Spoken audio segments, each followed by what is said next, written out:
Do not adjust your digital device.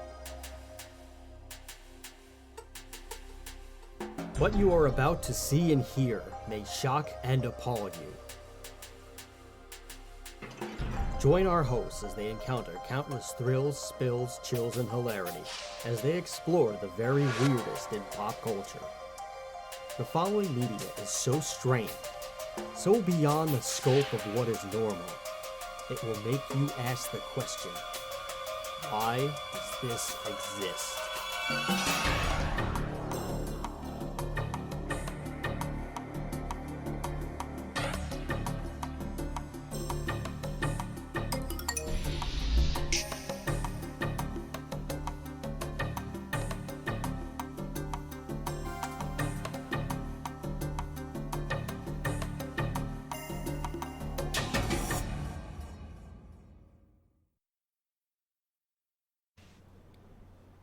Hello, everybody, and welcome to another episode of Why Does This Exist? A podcast exploring the very weirdest in pop culture. I'm Chris. And I'm Rob.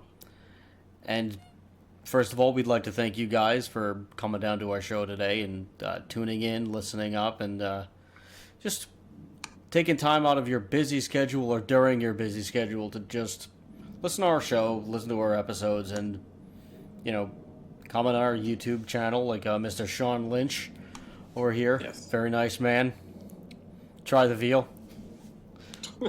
or the Beyond Veal. I don't know if Sean Lynch is a vegetarian or a vegan or not, or if he is or if he's veal? carnivorous. I mean, I would imagine so. I wonder what that is made out of. I mean, not a dead calf. Apparently, there's some kind of mushroom that looks just like beef, and I don't know if it tastes like beef or it tastes like something else. I forget what it is. Is that what they make the stuff out of? No, I think Beyond Meat is made of some kind of like bean protein or something, or pea protein. Okay, I could see that too. I mean, bean curd and like just beans related like proteins are in like a lot of vegetarian stuff. Yeah, beefsteak fungus. Huh. It looks remarkably similar to a slab of raw meat. It has a sour, slightly acidic taste, so it doesn't really taste like meat. But it looks just like it looks like you're eating a steak, basically. Oh, so I guess if they could find some kind of way to flavor it, you know, and make it look like a steak, it would be a good vegan substitute, I suppose. I mean, I guess. I would be curious to try it. All right, but as I was saying, guys, we we thank you very much for listening to our show and coming by and checking it out. And you can view this on many channels. So however you were able to find it, whether it be on YouTube or Apple Podcasts, Google Podcasts, Podbean, Spotify, Amazon Music, or Audible, TuneIn plus Alexa, or TuneIn or Alexa, Amazon Echo, whatever it is that you're doing, iHeartRadio, Player FM, and Listen Notes, as well as Stitcher and other arenas. So we thank you guys very much, and if you are very, very nice and pure of heart, then it would be so kind of you if you would kindly head over to our Patreon, patreon.com/whydoesthisexist. Send us a little bit of money, and we can send you a couple little goodies. If you send us some extra dough, we will provide for you some bonus content that is on there that you will then be able to unlock, which is watch-alongs and listen-alongs to either some extra banter. We've got a bunch of clips that we've got for you, like we have "Heil Honey, I'm Home," which we covered in the first episode. If you don't know what that is, go check it out. It is about a British sitcom about Adolf Hitler that, surprise, surprise, failed miserably and was canceled after one episode, but not for the reason you think. For more, check out our show at Why Does This Exist?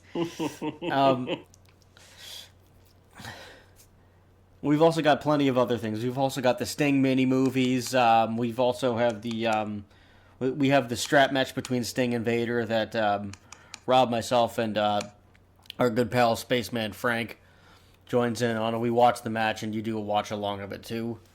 And we have a couple of other things over there too for you. If you want to head on over to patreon.com, give us a little bit of dough, we greatly appreciate it. Patreon.com/whydoesthisexist. And if there's something that you want us to talk about, you can either comment on our YouTube channel, which we also recommend you like and subscribe to.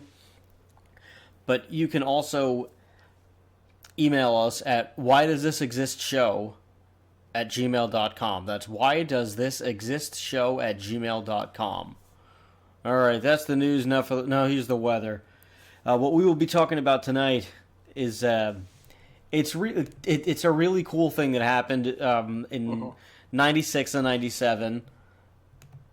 It was a Marvel DC crossover, but not the event that you would expect. Like normally when there's a crossover event, there's the two characters or franchises or like groups of superheroes or whatever it is that like they either fight each other or they team up and it's this like big epic thing or whatever. This totally took it in a completely different direction. We're talking about, of course, the Amalgam Comics, the crossover between Marvel and DC. It was a publishing imprint where what they did was instead of saying, "Oh, let's have Superman and Batman fight Spider-Man and Wolverine," what if we could just create some new universe where the heroes were a combination of the two? And that's pretty much what the Amalgam Comics was. It was a weird thing. I have only seen I have only seen physical issues of Darklaw, which was a combination that they did between Batman and Wolverine, and that's kind of like the poster child of it that everybody knows. I have only seen that one physically. I don't think that myself or my dad owns one of them, but I don't know. I'd have to go back into I'd have to go to my parents' house and like dig up like the old comics collections and just kind of see like what we had and what we didn't have, because I couldn't tell you now. And I honestly don't even know what the Amalgam Comics even go for right now. I'm sure they're pretty expensive. I mean, they might be or they might not be. It really depends. I don't know how well these sold. But I mean, there's some weird stuff like the New Mutants run. It wasn't expensive or anything like that, or it wasn't like a big rare comic or collectible comic that like for a while, and then somewhere in the early 2000s, it just started appreciating value. So you never really know. Yeah. Like my friend T, she her lady Kazoo, her older brother has like a complete run of the New Mutants, and because he had just collected them, and he didn't really think anything of it. He just owned them to own them, and then one day, I don't know if he was looking it up or if if one of the girls was looking it up, because T was selling her dad's old comics at one point just to bring some extra money in, and her dad had a lot of really cool stuff. He had a lot of X-Men and Silver Surfers that were graded at 8 and above. Oh, nice. Yeah, so he had some pretty cool stuff. We're talking ones from Silver Age. Yeah. Nice. I think most of them were Silver Age, and it's pretty cool. Yeah, and one of them just kind of noticed that the New Mutants was expensive now, and the brother was just he just was ecstatic, and he was like, I think I'm just gonna keep doing what I've done and just not touch them. Yeah. So. If anything, just put in a storage unit somewhere, and just that's your little nest egg for God knows whenever you need it, I guess. All right.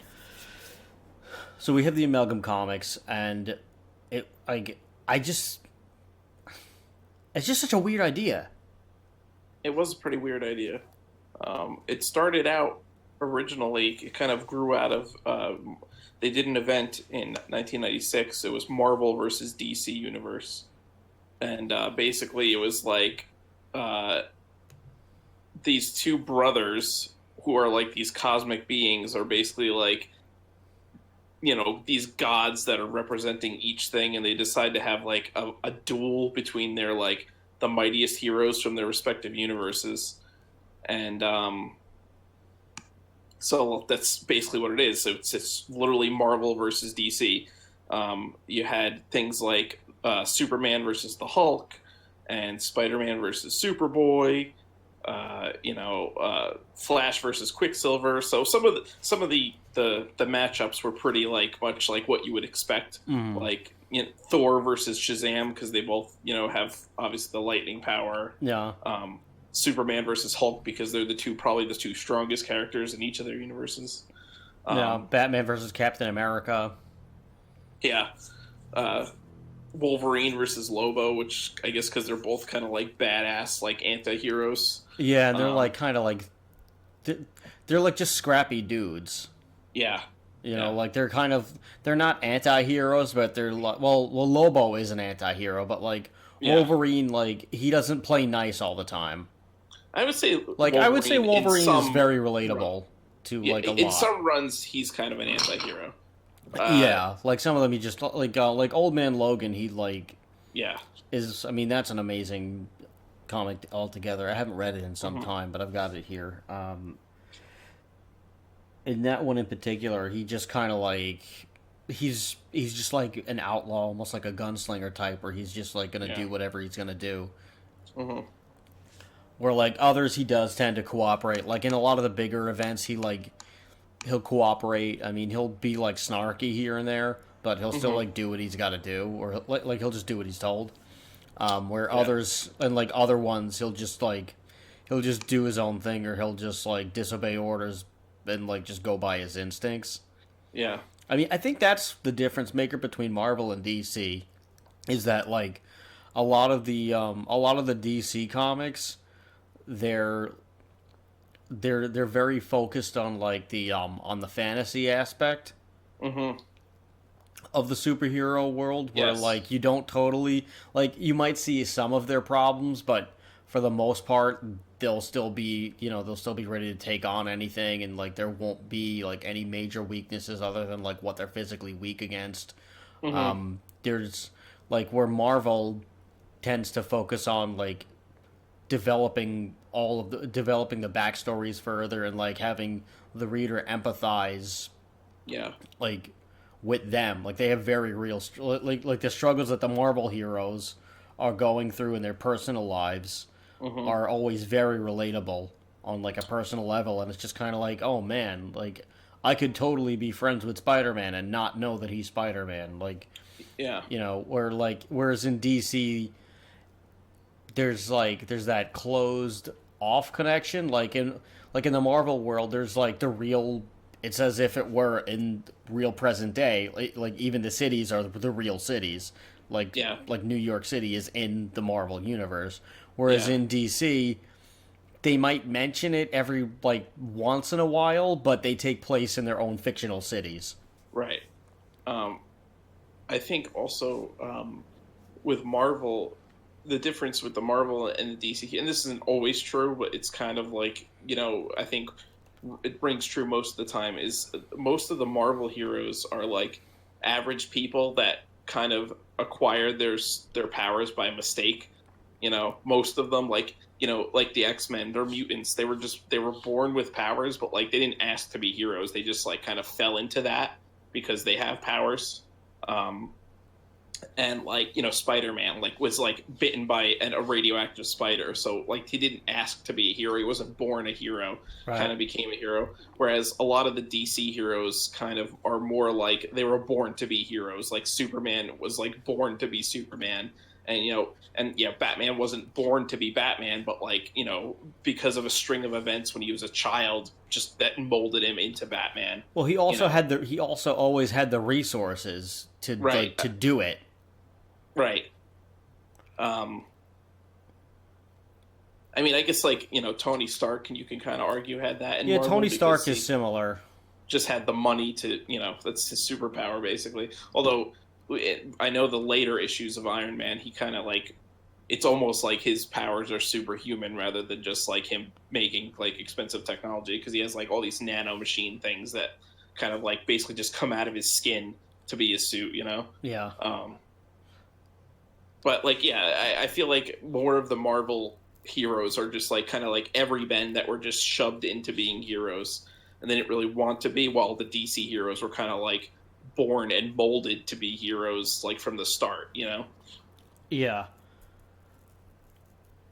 But a lot of these getting back to like the DC versus Marvel crossover event that kind of started this off, where it was just like, the two brothers that just kind of like they have like they kind of have like this friendly it's like a gentleman's agreement that they kind of do, except the stakes are very real, where like where they declare that they're going to have all these battles, right, between their the best superheroes that they have, and they end up deciding, okay, well, what's the stakes? It's almost like trading places, like how Yeah. Mortimer and the other guy, like they make the bet for $1 over like Yeah. whether or not they can whether they can like ruin somebody's life and then like replace him with like a homeless guy, and then like the home, and like everything would be like basically the same except like reversed. Yeah. Where like the stakes between this is like, all right, well, like they won't fight to the death, but whoever's team wins, like their universe gets to go on, and then the other universe is just destroyed. Yeah. And it's like, what the? It's like, you can't do that. That's so messed up on so many levels. Like, Yeah. like you're just like, oh yeah, we could just kill everything in the universe, and I don't know, what are you gonna do? Yeah.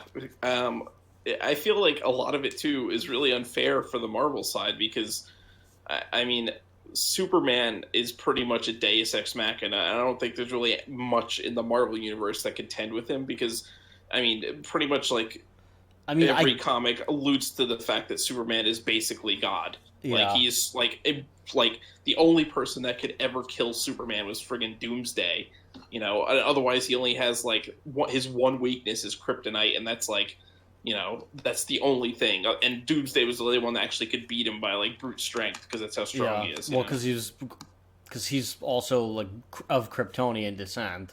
Yes. And where, I mean, also like even the green kryptonite, like in certain storylines, like certain like Superman, like I guess more of like the recent one, Superman isn't as like deathly weak to it as he was in earlier ones. Like in a lot of like Superman things that you'll see or you'll read, like the second that the green kryptonite shows up, even if the person was like holding it in their pocket the entire time, like, and he has no problem. This I always thought was stupid. If like Lex Luger's oh god, Lex Luger? If Lex Luger jumps out of the Lex Express with like friggin' with kryptonite like armbands, then Superman can't do a damn thing about it.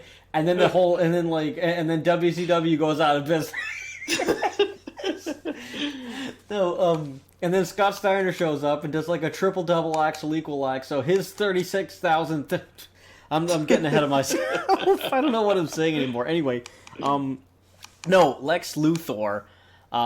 If Lex Luthor is wearing a 3-piece suit and like Superman has no problem like kicking his ass, and then like within the next shot, he takes like the tiniest sliver of like kryptonite out of his like pocket, which I highly doubt that those layers of clothing would really like stop the radiation from doing anything. But the second that Superman like glimpses this thing, he like immediately starts like dying. Yeah. Which I always thought that was the dumbest thing in the world. Maybe Superman's like weakness to kryptonite is like completely psychosomatic. Like he doesn't like actually have any weakness to it, but he thinks he does. So it like his superpowered brain just like makes his powers go away and like kill and like hurts him. I mean, it's like completely psychosomatic. It could. Um, It could. I think they did it. Well, they did do. I forget. It was the DC animated universe. I think they did a storyline either in the Superman cartoon or in Justice League or Justice League Unlimited. I think where Lex Luger ended up actually having like cancer. Or Lex something. Luger? Yes. No, you're on the Lex script Luger. too? Yeah. Now I'm on it. You started something with that. That was a robot chicken bit where like Superman like keeps getting tricked into saving people just so they can take a picture and go viral, right? And so, like, this one kid goes like, "Hey, Superman, Lex Luger just planted a bomb in the middle of town." And, like, and then Superman's, like, at this point, like, you know, it's like the boy who cried wolf. He's like, "Oh, Lex Luger, the wrestler, really?" And then, like Lex Luger, the actual wrestler, like, beats the shit out of him. And, it starts parading around with a bomb in the middle of town. I gotta see But this. anyway, it was pretty hilarious. But yeah, so like I think they did a gimmick or a story. Yeah, gimmick. Now I'm like stuck on the wrestling thing. They did a storyline in it always DC. comes back to wrestling. The DC animated where Lex actually ended up having like cancer or something from all the years of carrying the kryptonite around with him. Oh wow! He ended up getting like cancer or something from it, and like had to like. I forget what he builds like a robotic suit that somehow like stops his cancer from spreading. It's some weird, like convoluted, you know, comic book storyline. But like, It was like, wow, that's like pretty dark. Like, yeah. Do you mean like the big? Do you mean like the big mech suit that he like fights Superman with? Yeah, but it wasn't like, I don't know. It was like something that he was wearing. It was like it wasn't even that big of a suit. I don't think it was like a regular suit. Like, but it was like almost like a skin. Like, I don't know. It was weird. It was a weird storyline. Okay. It's like all the it's again for a freaking. I'm pretty sure it was the DC animated. So either Superman, the animated series, or Justice League Unlimited or something. I mean, the animated series, they were allowed to be darker, and like they didn't. Yeah, they were. Like, but like they still held the boundary between where it was okay for kids, but it was also like great for adults too. So like everybody could sit down and enjoy it. Like as a 30-year-old, I still enjoy watching the animated movies the animated shows just as much as I did as a kid, if not more. Yeah, Batman Beyond: Return of the Joker was like amazing. Oh yeah, that was really good too. Just all of it. And the Batman the animated series was one of my favorite cartoons when I was a kid. You know, it was so good. That's like why I love Batman, because of that. Like, you know, that's Kevin Conroy is my Batman. He's my headcanon Batman forever. You know, like oh yeah, I totally agree. And Mark Hamill as the Joker. I like just. There's nothing that stops that. Like if I'm reading a comic, those are the voices that I hear in my head when like as I'm reading the words. But the result of like the DC Marvel fights, like so the first 6 battles, like the creative team went through with them and like they determined who was going to win. And then like the 5 that were the difference makers, the readers actually voted on who would win the fights, and then like they did the other ones, and we actually don't know who won the last fight. So like I think they tied it up. Yeah, let me see here. So like the first fight was like the results that like the creative team came up with were actually like pretty logical too. Like Aquaman fights Namor the Submariner. Aquaman, obviously DC, Namor Marvel. Aquaman wins by summoning a whale to, like, just squish him, basically. So, like, since he can't, like, move, he, like, loses Namor. Which, that's fine. Elektra fights Catwoman, which, I guess... I mean, I don't know. I guess Marvel just didn't really have, like, too many women that weren't X-Men. Yeah. At the time, so like Elektra, I mean, I guess it's okay. Elektra versus Catwoman. I think now that we have more, I don't know. I can't really think of who would actually be good against Catwoman that like doesn't Black have Cat. powers. Yeah. I mean, Black Cat was kind of like the poor man's Catwoman. So like, Yeah. like I feel like Catwoman would just like wreck her anyway. Like Elektra beats Catwoman by cutting off Catwoman. She cuts her whip as and Catwoman's like hanging from a building. Mm-hmm. That's like under construction, but she falls into a dumpster filled with sand. So like they do the whole like cat litter thing. Mm-hmm. I don't know enough about Elektra to really say, but I feel like Catwoman could probably like take her. I think so. Like she's like I don't Elektra's got some kind of isn't Elektra like undead or something? She's got some kind of like know. weird supernatural element to her or something.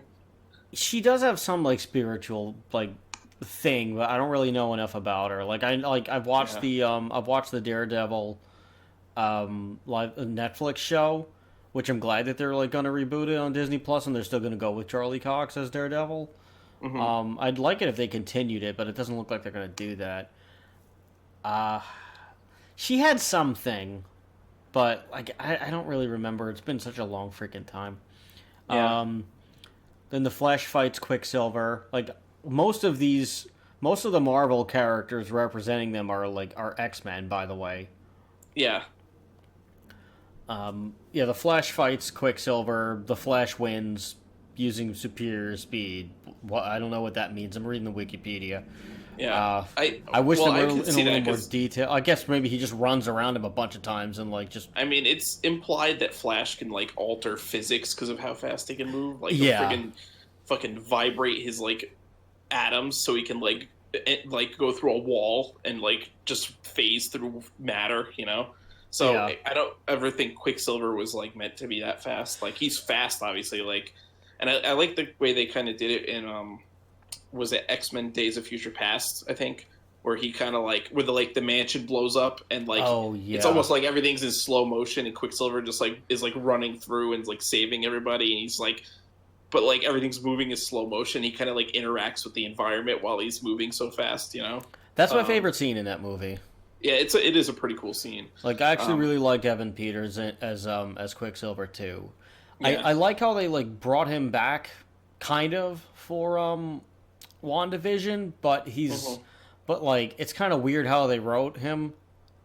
So like we're not sure if he's Quicksilver or if they just like did it like or if he's just like some guy. They don't really like they don't really show him doing anything.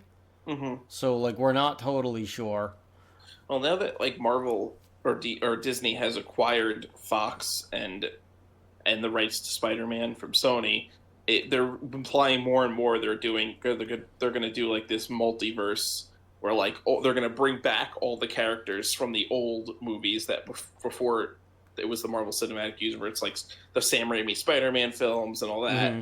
And they're basically all going to be canon in the Marvel Cinematic Universe, just like from a different parallel universe, which makes sense because I mean they have that in the comics too. Yeah, that would be cool. I mean, the Ultimate Comics and all that. I mean, the rumor for the new Spider-Man, the No Way Home, I think it's called, is like it's supposed to be like a Spider-Verse thing, and like supposedly they've like gotten Tobey Maguire to like reprise his Peter Parker.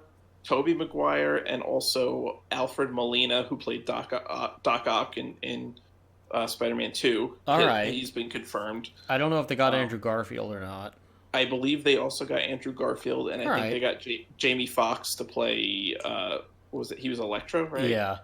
Yeah. I didn't watch the Amazing Spider-Man movies because they weren't that good. I saw the first Amazing Spider-Man. I never got around to the second one, but I really wanted to. And then the reviews came in, so I like kind of forgot about it. Yeah. All right. So, but the Flash, like I totally. I would have the Flash win too. Like it's kind of a no contest. And the Flash and Superman, they have that, that classic comic where they just have like the race against each other for charity, just to see who's the fastest. And like, obviously, it like stuff happens where they have to work together, so they like can't really finish the race. But then at the end, they do finish the race, and we of course never find out who actually wins. Yeah. Which my money's still on the Flash. I would say Flash, just because his speed is like physics altering. Yeah, I mean, there's like the whole Flashpoint event is and like this whole other alternate universe that he goes into, like, is basically created because he runs so far back in time that he just creates a new universe. Yeah. Which that's an amazing storyline too. That's one of my favorites.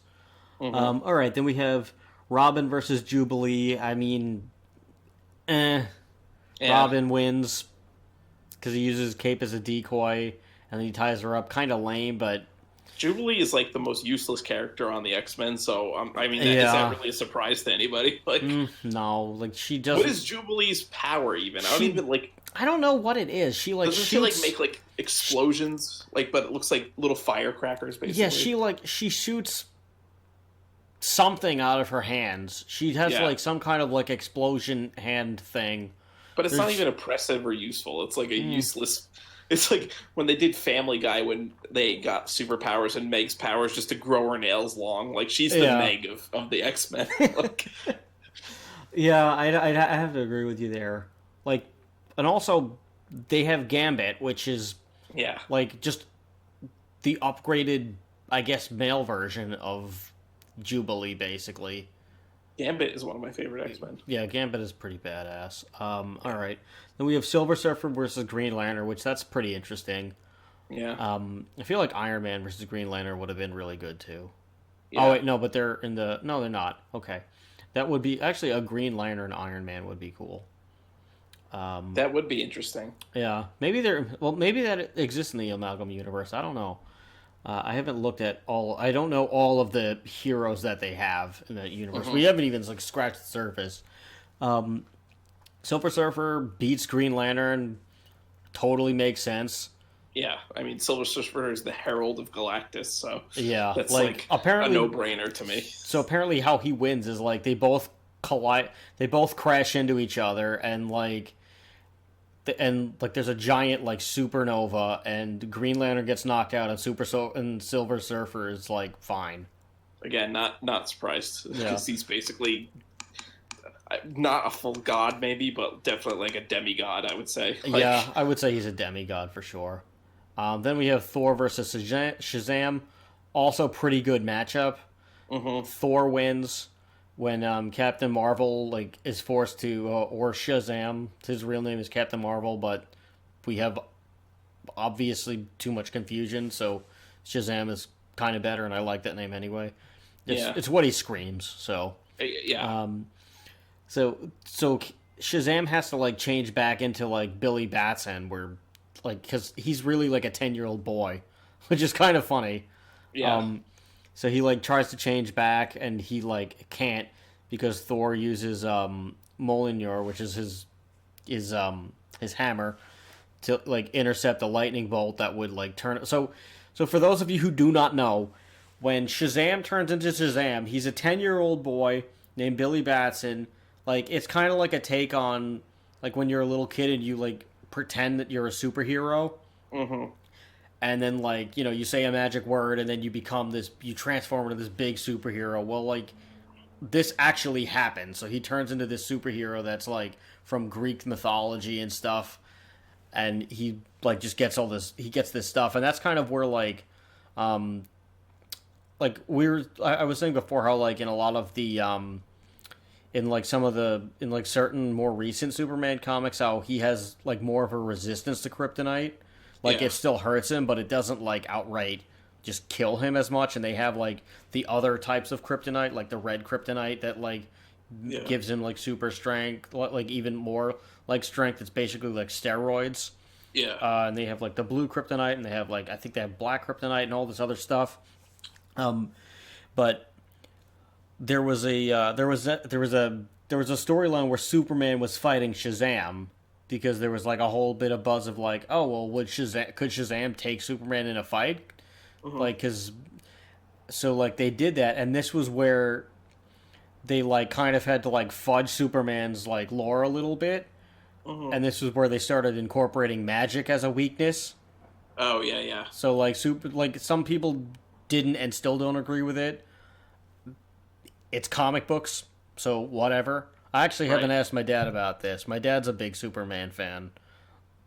But Superman's Superman's other weakness is his weaknesses are the green kryptonite and magic, and he has more of like it seems like they've skewed it a little bit more where he is potentially weaker to magic in certain cases. And they kind of just wrote that in so that so that Shazam would have like a real chance. Yeah. So when he says the magic word Shazam, Billy Batson, a lightning bolt comes down from like Mount Olympus, and the second that it hits him, that's how he transforms into Shazam. And Thor takes the Thor, being the god of thunder, he like intercepts the lightning bolt, so he can't transform back into Shazam, and like the impact just knocks him out. So like that, very logical, good creative work. Then the other 5 battles, like we said, were it determined the readers' votes. So we have Superman versus the Hulk, and like the readers decided Superman would win, so more people voted for Superman. Which I think is the right choice. I think so too. Even though the Hulk is like basically invincible, like I'd still think, because again, Superman's just such a Deus Ex Machina. Like it just makes sense for him to win. Like he's basically immortal, like and invincible. So right, like for Superman, the only thing that would really like kind of stop him is like if you just like you have to take the sun out of the equation. Like you'd have to move the sun. Or like somehow, or you have to block it out. Like Mr. Burns could beat Superman easily. I feel like if the Hulk could like freaking throw him or beat him and like hit him with something, so he flies into a friggin' solar system with a red sun instead of a yellow sun, that could be a feasible thing. But possibly, like Space Hulk would have to be pretty powerful. Yeah, I mean in like the Planet Hulk one, he becomes like the strongest that he could possibly be, I think. But yeah, I would agree more that Superman could beat the Hulk, because Superman also, he could just take the Hulk, and I think they did this in something where like he takes the Hulk and he like, not Superman specifically, but like they take Hulk and they just like fly him up into the ozone layer and like into like space basically, where he like can't really breathe, or like he just has to like Superman like to beat the Hulk, you don't have to like incapacitate him. Yeah, you don't have to fight him. You just have to outlast him. Yeah. Well, it's like in was it Avengers 2 where like he fights Iron Man, the Hulk kind of goes wild, so Iron Man breaks out the Hulkbuster armor and basically just like throws him into a building, blows the building up, and then just like fucking like power bombs him down into the ground, like basically just like knocks him out cold, and that's how he turns back into Bruce Banner, you know? Yeah. It's really just like making the Hulk go to sleep. Pretty much. Is how you beat him. Yeah. So I guess some like ZQL will just take out the Hulk, like a good like a good dose, or like several elephant tranquilizers will probably just wipe him, just put him out. Put him to sleep. Then we have Spider-Man versus Superboy. Spider-Man wins. I mean, personally, I'm not really crazy with about Superboy. Yeah. Like, I mean, the only other like Reign of the Superman, where like it's all the other different Supermans. Like Steel, like I mean, Steel was okay. Like Steel has his place, but not quite in a movie where like Shaq's portraying him. But now Steel would be a good movie to remake, because again, they should. They should totally remake that. It's a good like African American superhero. You're not like changing any other superheroes. It's like this is a good like role model to look up to. That's an African American that like we should be promoting. Like let's make a new Steel movie. This is the time to do it. I'm on board. Just don't have Shaq play Steel. Yeah, pretty much. Just don't get Shaq. But I would actually really like to see that. Actually, Bobby Lashley could probably be like a good Steel. Yeah. Like he looks the part for sure. Like that guy, forget it. He's like, I can't believe that guy's almost 50. He's like jacked as Jack could be. He's like what, 47, right? 46, something like that. I'm glad he's finally champion. Yeah. But like this should have happened so many years ago. I mean, they had him with he had a U.S. champion run when he was, when he did his first run in WWE. Yeah, but I mean, like a real, like big, like main, like heavyweight champion build. He should have done it. And the guy's the real deal. Like he does MMA. Yeah. Anyway, we're getting off topic. So like Spider-Man versus Superboy. I don't care for Superboy. The other reign of the Superman one that I liked was Hank Henshaw, the Cyber Superman. Oh yes, yeah. And I like what they end up doing with him in Green Lantern. Like he ends up joining. I want to say he joins the Red Lanterns. Mm-hmm. But I don't remember. It's either the Yellow or the Red Lanterns that he ends up joining, and it's really cool because like, it might be Yellow. I don't know. I don't remember, but. Mm-hmm. Hank Henshaw was like my favorite of like the Reign of the Superman because it was just such a cool like idea, and it was like terrifying at the same time. Yeah. All right. Then there's Batman versus Captain America. The match ends in uncertainty, but like Batman kind of wins basically. I don't know. I guess like. How do I paraphrase this? Forget it, I'll just read it. The match ends in uncertainty, though both are evenly matched after hours of combat. A sudden flashing of the sewer knocks Captain America off balance as Batman manages to strike him with a batarang. Batman rescues Captain America from certain death via drowning, but Captain America's unconsciousness from nearly drowning causes him to lose. Alright, so he just kind of like... He's kind of like, alright, I had to save you, so like, take the L, bud. Yeah. I mean, I could see that. Batman would pretty much beat anybody on this list, I think. I think and so. And has, beat many, both in both DC. Well, I guess not Marvel, but he definitely has beaten multiple DC people. Yeah, I mean, I still think that Superman is always holding back and can, like, and would win, like, full strength would win no contest. But there's so many people that are just like, oh, no, like, Batman will beat Superman. I highly doubt that. And I'm a bigger Batman fan, by the way, but I don't believe for a second that like Batman could legitimately beat Superman if Superman like was not holding back. Well, yeah, I think the thing is that Superman doesn't want to kill Batman. Well, yeah, because we know that Superman could literally instantly kill a regular person because he does that in the Injustice game. In Red Sun and Injustice also. Yeah, when those games are cool when the Joker blows up or kills Lois Lane, Superman literally just insta-gibbs him, fucking kills him, outright, one shot, dead. Yeah. So. All right, then we got Wolverine. It's Wolverine versus Lobo. Wolverine beats Lobo in like a bar fight apparently, which like I guess it wasn't even like scheduled. Maybe they like. I guess they were like at the same bar, and like somebody said something about somebody's mother, and there you go. Enough for a fight. But like I buy that. I think Wolverine could take Lobo out. Yeah. And Lobo, he wins a lot of fights, but he gets his ass kicked a lot too, which is kind of like part of the charm. Yeah. Almost like in a Deadpool kind of way. I think Lobo and. Fucking what's his name? Nicolas Cage. Oh god. Friggin' damn it! Why can't I think of it? Oh, do you mean the Superman movie that never happened? No. The Nicolas Cage was a superhero. The friggin' skull. Ghost Rider. Yeah, Ghost Rider. Duh. I think Ghost Rider Lobo would have been a good fight too. I don't just because they were kind of both in the same. Yeah, that probably would be good. Vein. Yeah, like they just have like they're like chain match or something, and then we have Storm.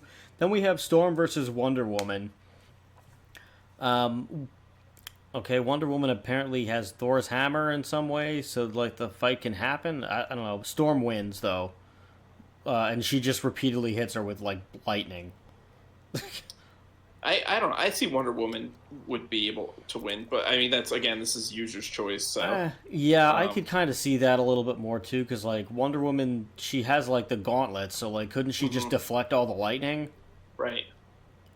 And if she has the lasso, she could just tie Storm up, and then Storm. I don't know if Storm could generate powers without using hand gestures, generate storms, or if she could just do it with like her power of her mind alone. I mean, I would think she does, and I feel like the hand gestures are just like a flashy thing to do. Yeah. But like I don't know. I mean, I feel like I mean, she could also throw like a bunch of tornadoes at her. So like if she can and like if like Wonder Woman can catch her, then like she could probably beat Storm. Yeah, that's true. But like if she can't catch Storm, then like I would say Storm wins. I don't know. It's a pretty. I think it depends. It depends on what like incarnation of Wonder Woman it is, because I mean the Wonder Woman, the Gal Gadot, how do you spell the last name? The new Wonder Woman, Gal Gadot. Yeah, Gal Gadot. I mean, she goes pretty much almost one-on-one with Superman in Justice League. Yeah. You know, and is like holds her own. And the Justice League Superman is pretty like broken. He's like, again, he's like the Superman that's almost a god. So from the DC Cinematic Universe. So I would say it depends on what Wonder Woman it is. I feel like the Wonder Woman from like the Justice Friends was pretty useless. Like, but you know, that was the freaking the 70s, so or the early 80s. Yeah. So anyway, so what these guys did was like we didn't know what the end of the final battle was or whatever, and there's a new character named Access who like can traverse between the two universes. So he kind of like takes the fragments of everything and just like this, and he's like kind of makes the compromise where he's like, no guys, don't destroy each other's universes, like we could just make a new universe.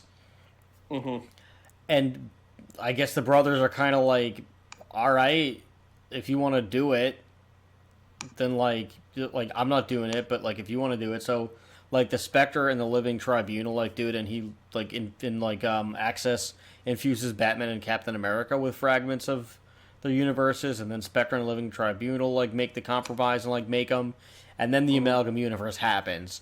So they just combine superheroes. Yeah.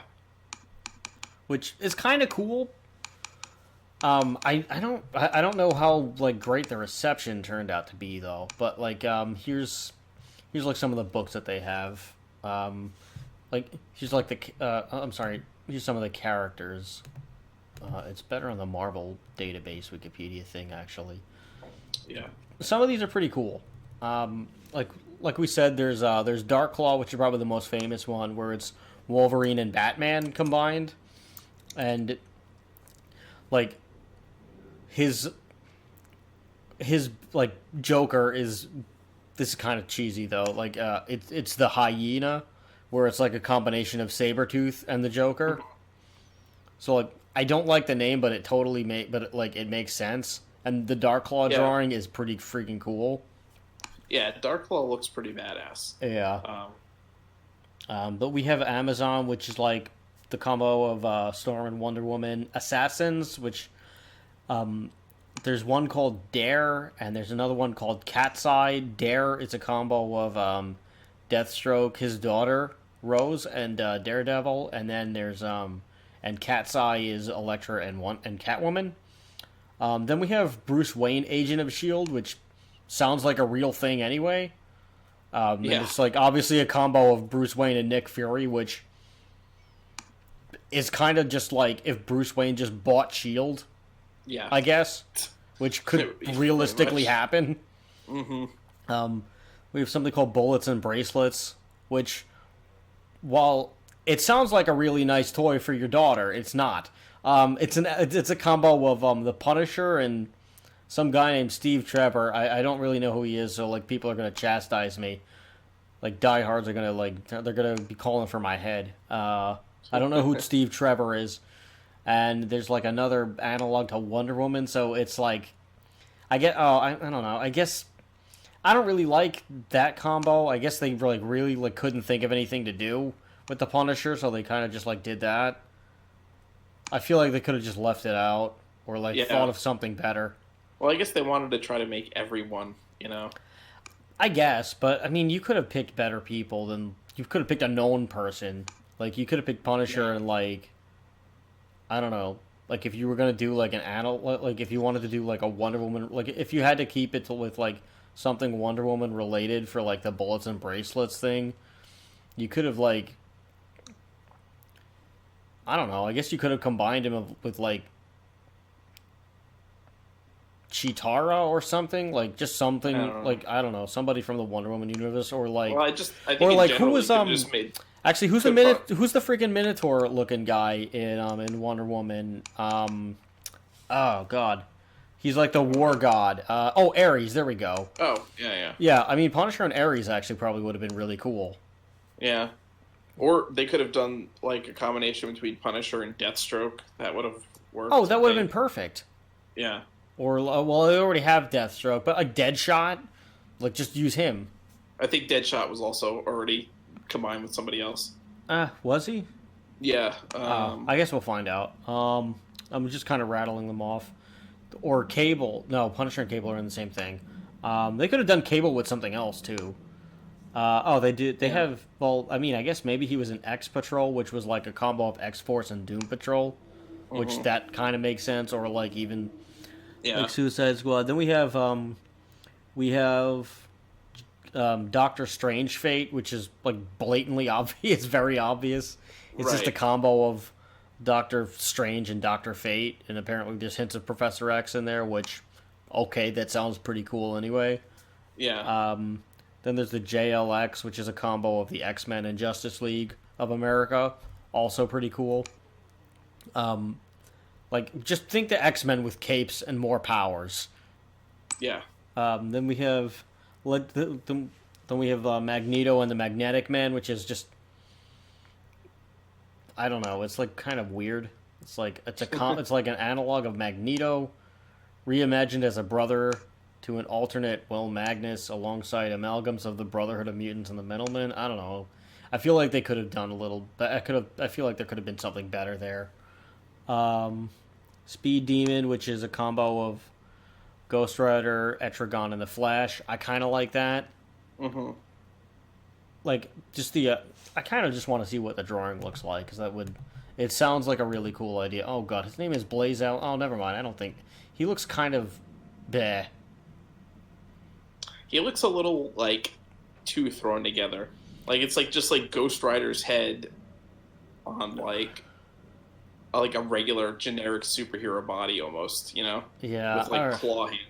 All right. Well, if this doesn't sound if the Amalgam Universe didn't really sell well, I can kind of see why. Like I think certain things were a little too like reaching for straws. Corny. Yeah. Yeah. Then we have Spider-Boy, which is just Spider-Man and Superboy. I would have skipped it because I don't care about Superboy. Then there's Super Soldier, which is a combo of Superman and Captain America. Makes sense. Design is a little silly. Of what? Superboy or Spider-Boy or Super Soldier? No, I actually like the Spider-Boy design. I think the Super Soldier design is like... It just looks like Captain America. Yeah, Spider-Boy looks fine. He kind of looks like more like Robin in a spider suit than like Superboy. But I think Super Soldier looks just like Captain America, and instead of carrying an America shield, he's carrying a Superman S. Yeah, the Super Soldier just looks stupid. Yeah, it just looks like a blonde Superman wearing like a lucha mask. Yeah, some of them it's like I think they got a little too. I don't want to say lazy on the design, but maybe like I don't know, they weren't like really like being creative about it. They're just like, oh, let's just throw this together. Yeah, I think a lot of that like was kind of what this fell under, where they were like, oh, we have to do this now. Like now we're like I guess the idea was better on paper. Mm-hmm. Where like now, and then like once they actually had to execute it, oh, they did do an Iron Lantern. Oh, they did. Well, that's there you cool. Go. They did. All right, I guess they did a second series of one shots. So like, looks. I mean, it looks cool. Exactly what I would expect it to look like. Yeah, it's just the Iron Man armor, and it's painted green and with like hints of yellow, and it's got the lantern in the middle. Just the arc reactor in the middle. It's the lantern. Yeah. So. Yeah. All right. I mean, I can't knock that. They like with that one, they did exactly what I expected them to do. The War Lantern armor looks really cool. Oh, there's a War Lantern? Yeah, Green Lantern and War Machine. Oh, I got Which, it's just John Stewart Green Lantern, obviously. And War Machine. Why can't I find this?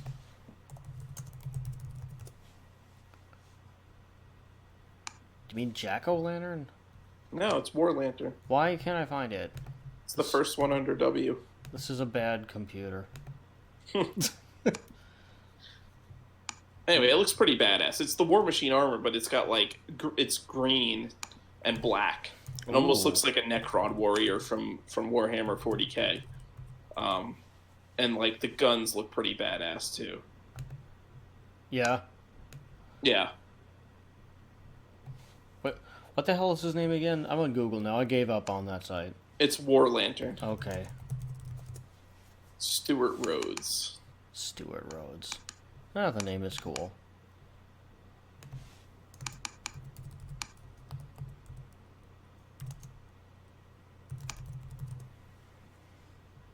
Ah, here we go.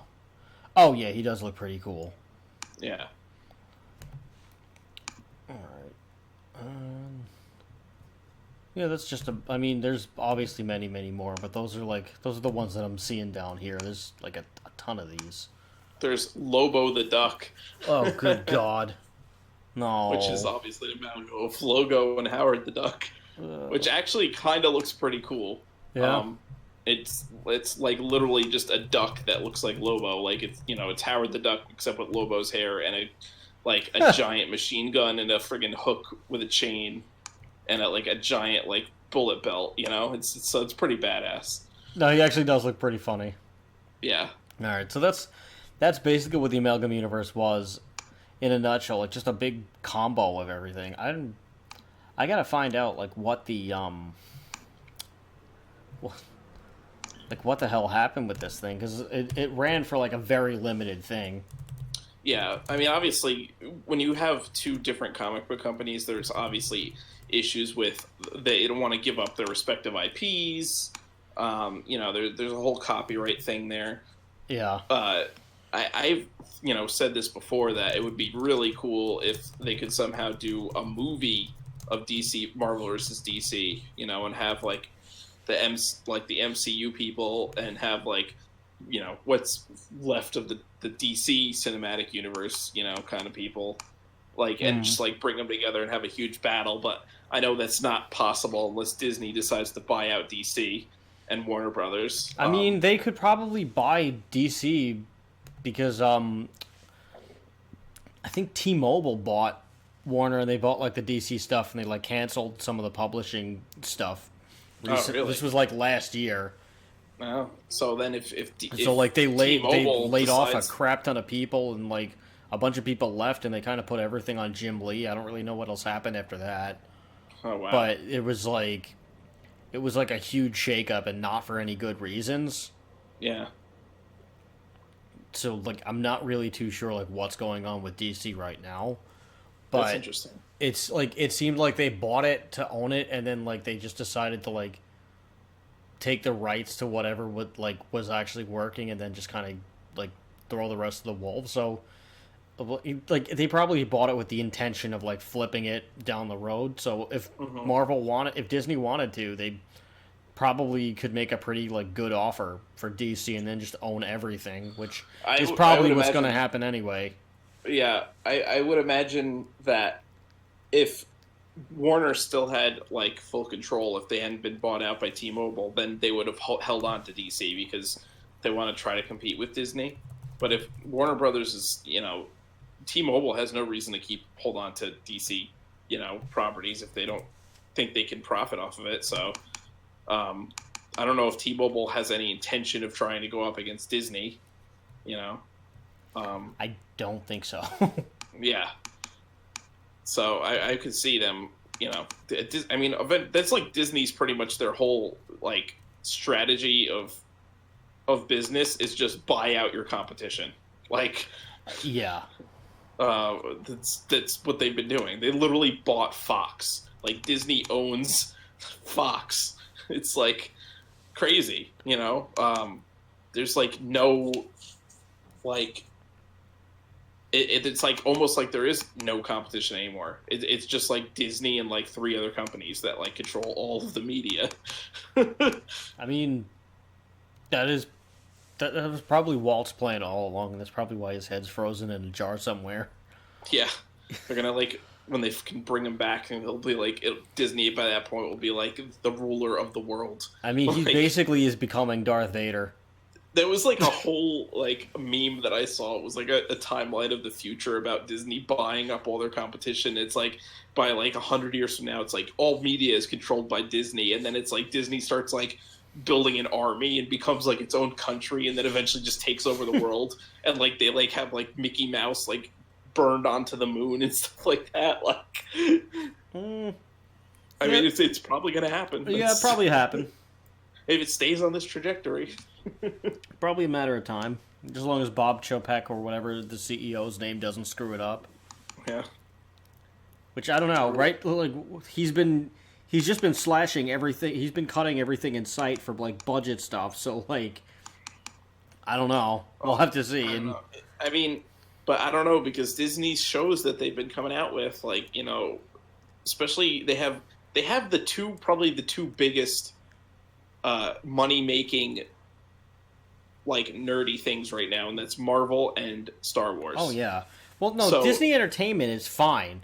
I mean, like Disney, like the rest of the Disney company, like the parks related stuff and everything, they're just slashing everything.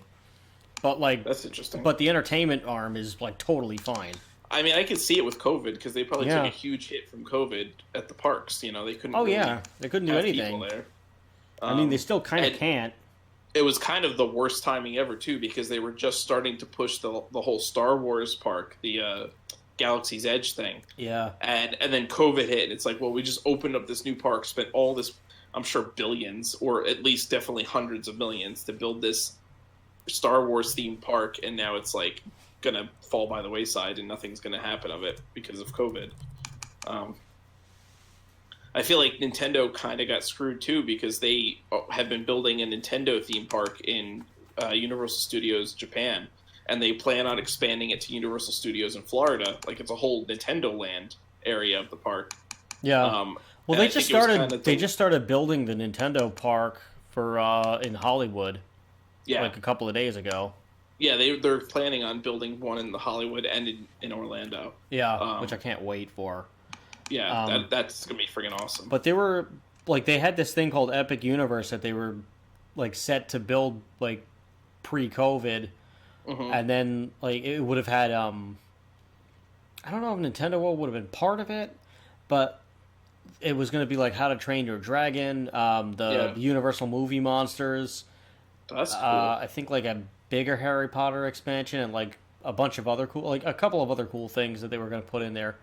Yeah. And then like COVID hit and they canceled everything, but like they had already like kind of dug up the land, and then they were like, we're gonna like maybe we'll do something with that land now, but we don't know what. And then like not like maybe like a month ago or something like that, they just were like, yeah, we're gonna just do it anyway. Like we can do it, so we'll just start building it. But they were cutting a bunch of people for a while, of like the construction crews and the creative team and stuff.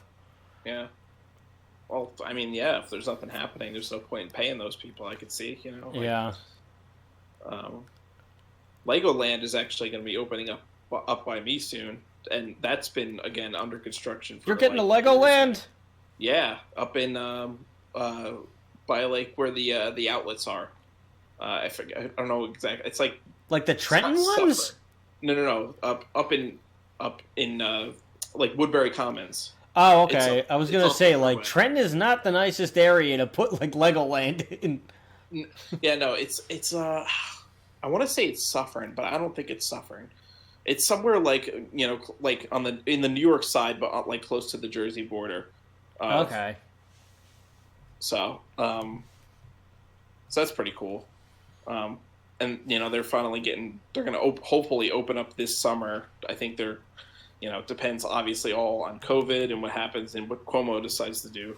Jackass Cuomo. Yeah. So. I'm trying to find the value for these things. I actually accidentally ended up like going in. I accidentally typed in Amalgam Universe Cuomo value. What is the Amalgam Universe worth to Governor Cuomo? I think the real question is, what does he think about the women in that universe? I don't know. He probably wants to, like, grab their face and stare at them intently. Oh my god, no. Alright, it doesn't look like they go for much.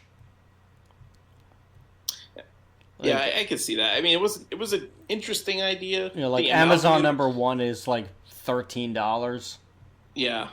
The Marvel versus DC thing was cool, and it was a great idea. And the Amalgam thing was a cool idea, but I think they kind of wasn't really well implemented. There was a couple of cool, like Dark Claw is pretty badass. Yeah. But some of them, like Super Soldier, is a little. It's just Captain America with a Superman shield. It's like Dark Claw Adventures is going for like $100. See, there you go. Dark Claw was is probably the best. So I can see why their comics are more. About Dark Claw Adventures is drawn in the style of the animated series. That's pretty cool. Yeah, so I think that's just why it's kind of like a nostalgia thing. Yeah. Legends of the Dark Claw. Oh, $8. All right, so maybe I do have this.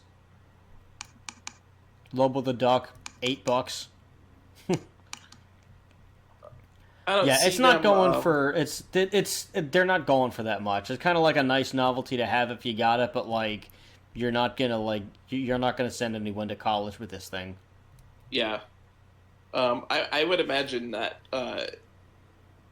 there's probably not enough demand for there to be an actual like live action movie of either Marvel vs. DC or Amalgam. I could see maybe an animated movie. Yeah, I mean, that's kind of their best bet for a lot of these storylines or just really any of these ideas is just to try it with an animated movie and then just kind of see what happens. Yeah. I wouldn't mind... I don't know. I wouldn't mind seeing, like an abridged Amalgam Universe movie where, like, they have, like... Where they have the Marvel War with the brothers, and then like maybe the second half is just the Amalgam Universe itself. Yeah, and they just kind of like show it, like just briefly, and then maybe we get like maybe if it does well, then they could do some spin-offs here and there. Yeah, I feel like that would probably be the best way to go if they were gonna make it into anything. I would like to see action figures of these. Like they didn't make any Dark Claw action figures. Yeah, that would be really cool. I would like to see especially that. Especially if Todd McFarlane. Yeah, I was gonna say a it. Todd McFarlane like one that's like really, gritty and it has a lot of detail. That'd be pretty badass. Yeah. I don't know. I don't really have much else to say about like the Amalgam stuff. I'm guessing that it didn't really sell super duper well, but I don't think it went over like a popcorn fart. I think it was like just I feel like it was just okay, and it's like kind of like regarded by like it's not panned by fans.